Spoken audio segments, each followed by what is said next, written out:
acontecendo na França? Poderia me explicar um pouco melhor? Bom, então, mais precisamente no ano de 2014, o preço do combustível e que esse reajuste, nós pegarmos hoje o preço do combustível na França, vamos lembrar que nós tivemos também nas ruas de Paris e das outras grandes cidades francesas, infelizmente, hoje, então a França, as manifestações, o governo deveria sentir com o ônus de, olha, eu que estou comandando, eu que sou o líder, não, sim, tá, eu prometo. Fala galera, tudo bem com vocês? Bom, olha eu aqui de novo, né? Apareci. Professor consegue aparecer só nessa época mesmo em que a escola dá aquele intervalo, né? Aquela pausa, e aí a gente consegue organizar um pouco a cabeça. Bom, estou fazendo um compromisso com vocês, uma promessa, não é promessa política, tá? Uma promessa mesmo de verdade, que agora, nesse período de recesso, ou seja, nesse período que nós professores estamos um pouquinho mais folgados, eu vou estar me dedicando um pouquinho mais no canal, para sempre estar trazendo coisas novas e bem legais para você. Bom, nos últimos dias, nas últimas semanas, na verdade, eu recebi uma pauta muito grande sobre o que está acontecendo dentro da França, né? Nós estamos acompanhando os noticiários, os telejornais, que está tendo um grande tumulto dentro da França social, e coletes amarelos, e muita gente veio perguntar, professor, Fernandão, não estou entendendo direito o que está acontecendo na França, poderia me explicar um pouco melhor? Bom, então, já que o canal é justamente para isso, estou aqui e vou explicar para vocês o que acontece na França nesse momento. Bom, para isso a gente tem que voltar lá no passado, mais precisamente no ano de 2014, quando a França era governada por um presidente chamado François Hollande. François Hollande decidiu diminuir a emissão de poluentes e gás carbônico dentro da França. Bom, até aí uma medida super certa que visava melhorar ainda mais o meio ambiente, que é uma pauta tão importante, tá, para todos. Para isso ele decidiu fazer o quê? Reajustar o combustível, o preço do combustível, e que esse reajuste iria ser repassado à população de maneira gradativa, ou seja, muito lentamente, e que com este dinheiro a mais arrecadado pelo governo, ele iria investir esse dinheiro em pesquisas tecnológicas visando diminuir a emissão de poluentes provocados principalmente pelo combustível. Bom, maravilha. A ideia de François Hollande era muito bonita, a ideia de François Hollande era maravilhosa, só que o ônus, ou seja, a dificuldade em implementar esses aumentos, em implantar esses aumentos no combustível, coube ao seu sucessor político, o presidente Macron, hoje na França. Vejam só, imaginem se é uma medida simpática ou não para a população aumentar impostos. Nunca que aumentar impostos é uma medida simpática e nunca causa felicidade na população. Obviamente, você nunca vai ver a população feliz porque o governo aumentou imposto, né? Claro que não, ninguém vai falar, graças a Deus que o governo aumentou meu imposto, que maravilha, era tudo que eu mais sonhava. Não, obviamente que não.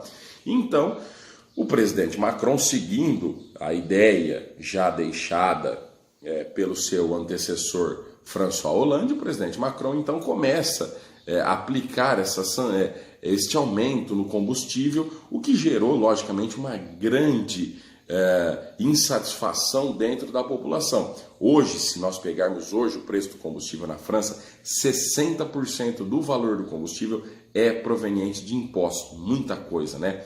Bom, diante disso, a população então decidiu se organizar. Mas decidiu se organizar de que maneira? Através das redes sociais. Por isso que a revolta que hoje está tendo na França ela é uma revolta digital. O que é uma revolta digital, né, Fernandão? Não entendo direito esse lance de revolta digital. Bom, vejam só, essa revolta que está tendo dentro da França nesse momento, ela tem algumas coisas que nos chamam a atenção. Primeiro, tá? Ela é 100% organizada pela internet. Ou seja, pelas redes sociais, aplicativos como Facebook, como WhatsApp, eles se organizam por ali e aí sim eles acabam indo às ruas, né? Sempre vestindo um colete amarelo, por isso que são conhecidos como coletes amarelos. E para que eles vestem esse colete amarelo, tá? Eles vestem esses coletes amarelos para conseguirem se identificar no meio do tumulto, ou seja, para ficar mais fácil a identificação daqueles que estão protestando. E uma outra coisa muito interessante dessas revoltas é que nós não temos a presença de um líder, ou seja, nós não temos um grupo, nós não temos uma pessoa, nós não temos um partido político que está à frente disso tudo. Não, muito pelo contrário. Então, quem faz parte dessa revolução, dessa revolta, né? Quem faz parte desse grupo de pessoas que está cada vez maior, está cada vez mais crescente, que está tão insatisfeito, tá, com essa situação na França? Nós não sabemos identificar, são pessoas comuns, pessoas da classe média, da classe alta, da classe mais baixa, são pessoas, são franceses comuns que decidiram sair às ruas e manifestar a sua insatisfação contra uma medida extremamente antipática por parte do governo francês em reajustar tanto o preço do combustível. E aqui vale um detalhezinho. Se nós lembrarmos, o Brasil passou por uma situação semelhante, estão lembrados?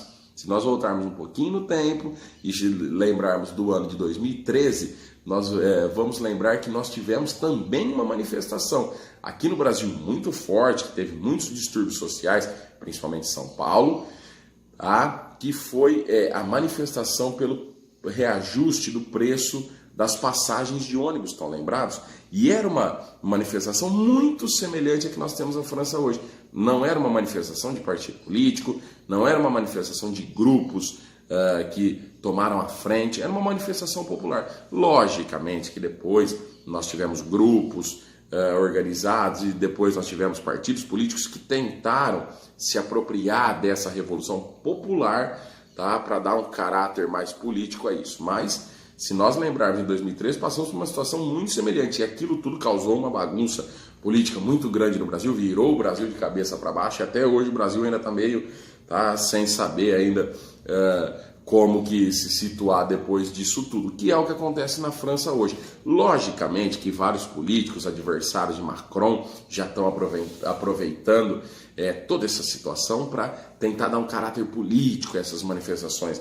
A principal rival de Macron é a Marine Le Pen, que foi candidata derrotada nas últimas eleições, era o partido da ultradireita conservadora francesa, que tenta utilizar essas manifestações e dizer que o presidente deve renunciar e que novas eleições devem ser chamadas e convocadas, ou seja, tenta dar um caráter político a esse movimento, mas sempre deixando bem claro, não é um movimento político, não é um movimento de um partido político, não é um movimento de um grupo político, é um movimento de pessoas francesas que se organizam em redes sociais e decidem ir às ruas para manifestar sua insatisfação contra medidas extremamente impopulares por parte do governo. Bom, hoje nós temos o quê? Mais de 70% da população francesa que já defende o quê? A saída do presidente do poder, ou seja, já o presidente começa a ficar então bastante isolado, sem aliança política e sem o apoio popular, ou seja, a situação de Macron hoje dentro da França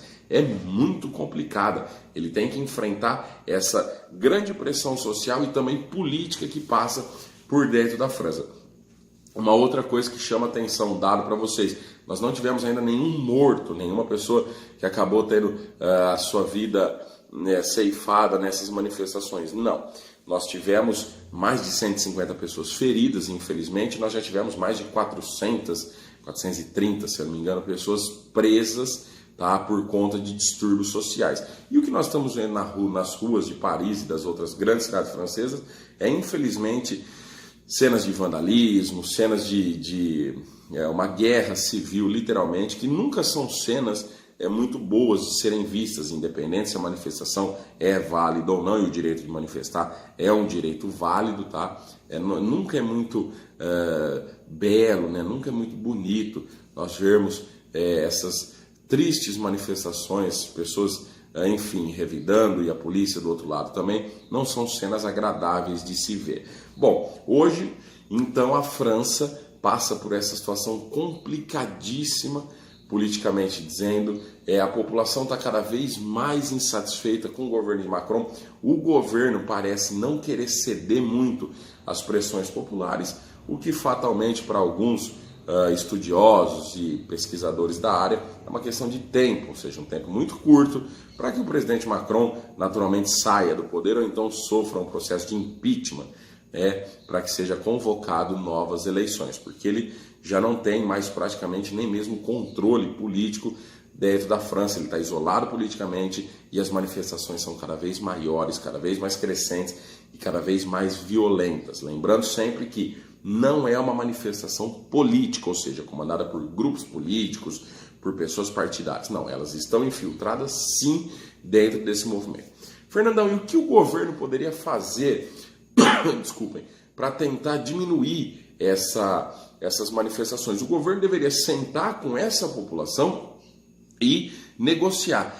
O que torna isso um pouco mais complicado é que, como eu disse anteriormente para vocês, nós não temos o quê? Líderes dentro da manifestação. Não existem pessoas que ficam com o ônus de, olha, eu que estou comandando, eu que sou o líder. Não. Como são pessoas comuns que se organizam nas redes sociais, fica muito difícil para o governo identificar, ou seja, para o governo chamar para um diálogo. E também o que? O governo não parece nem um pingo disposto a chamar essas pessoas para conversar. O governo tenta o quê? Entrar em um conflito, em um combate direto com eles, e aí aquela história, pô, quem é o mais forte vai vencer.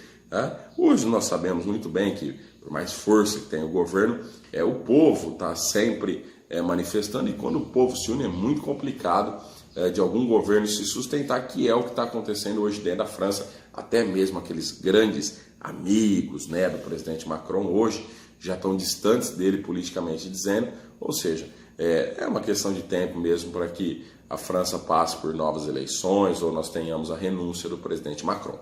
Bom, gente, espero ter explicado para vocês. Se eu esqueci alguma coisinha, me desculpem. Eu sempre tento fazer o vídeo mais curto possível, é que o professor tem mania de falar, e se deixar aqui eu falo 2 horas seguidas, porque eu adoro falar. Tá muito legal, tá muito bacana, eu recebi uns elogios aí, me deixou super feliz, tá? Gente, não esqueçam de compartilhar, não esqueçam de curtir, de se inscreverem no canal, de ativarem as notificações, tá? Vão deixando o feedback de vocês aqui embaixo, na parte dos comentários, vão me corrigindo sempre, eu peço muito isso. Vão deixando também os elogios se tiverem, as críticas também são sempre bem-vindas. E vão dando sugestões aí para vários vídeos que agora sim, tá? Eu prometo, eu estou agora num período mais tranquilo, ou seja, com tempo livre, então eu posso estar fazendo vários vídeos para vocês sobre o que vocês quiserem. Esse foi o vídeo de hoje, espero ter ajudado vocês, tá? Qualquer coisinha, coloquem aqui embaixo qualquer dúvida, que eu estou aqui para responder a dúvida de vocês. Certinho, galera? Desculpem aí pelo período que eu fiquei distante, tá? Por conta de correria mesmo. A árvore de Natal aqui já está montada, já estamos aqui em casa no espírito natalino. E se não der tempo de nós colocarmos mais um vídeo antes do Natal, já vou desejando a todos vocês aí um Feliz Natal, boas festas, aproveitem bastante esse momento muito bacana de união familiar que nós temos, tá? E uva passa no arroz, não combina. E nem maçã na maionese. É uma coisa terrível, tá? Não façam este crime contra o Natal. Uva passa e maçã tem que sumir da ceia, tá? Certinho? Um abraço, galera, e fui!